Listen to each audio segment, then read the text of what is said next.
Welcome back to the channel. Don't forget to like, share, and subscribe my channel. Today we are explore how to create realistic reflected surface shine using color dodge in Photoshop.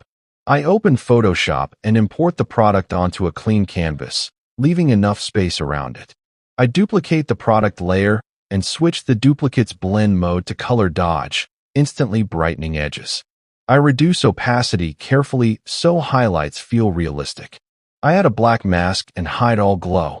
Using a soft brush at low opacity, I paint light on reflective surfaces and corners where natural reflections occur. I move slowly, checking each stroke to avoid unnatural shine. Next, I blur the color dodge layers slightly to smooth transitions and enhance realism. I toggle visibility on and off